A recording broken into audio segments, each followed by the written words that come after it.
हमारा सौर मंडल सूर्य से शुरू होकर विशाल ग्रहों, बौने ग्रहों और रहस्यमय धूल भरे बादलों तक फैला हुआ है।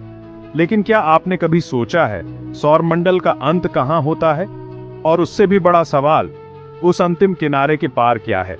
चलिए आज हम ब्रह्मांड की उस सीमा तक चलते हैं जहां तक इंसान की नजर पहुंची है और शायद उससे भी आगे।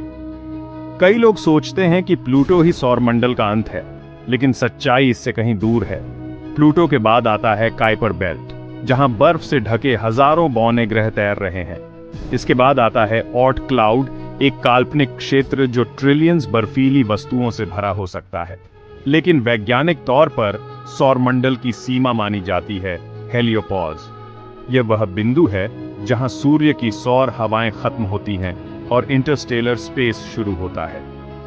हेलियोपॉज के पार है इंटरस्टेलर स्पेस, यानी तारों के बीच का खाली अंतरिक्ष। यहां सौर हवाओं की जगह लेती है बाहरी आकाशगंगा की विकिरणें और कण।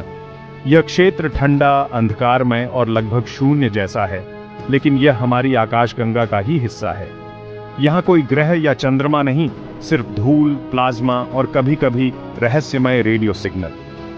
अब सवाल उठता है, क्या कोई वहां गया है? जी हां, वॉयेजर 1 और वॉयेजर 2 नासा द्वारा 1970 में भेजे गए अंतरिक्ष यान, ये दोनों अब इंटरस्टेलर स्पेस में प्रवेश कर चुके हैं। वॉयेजर 1 लगभग 24 अरब किलोमीटर दूर है और ये इंसान द्वारा भेजी गई सबसे दूर की वस्तु है। उसके साथ एक गोल्डन रिकॉर्ड भी है, जिसमें पृथ्वी की आवाजें और संदेश दर्ज हैं, किसी भी एलियन सभ्यता के लिए।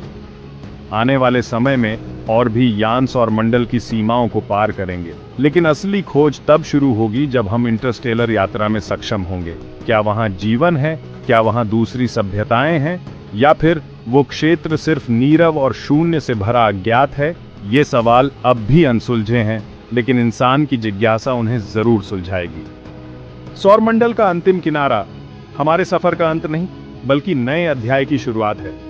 अगर आपको ब्रह्मांड की ये यात्रा पसंद आई हो तो वीडियो को लाइक करें, चैनल को सब्सक्राइब करें और कमेंट में बताएं आप क्या सोचते हैं, सौर मंडल के उस पार क्या है।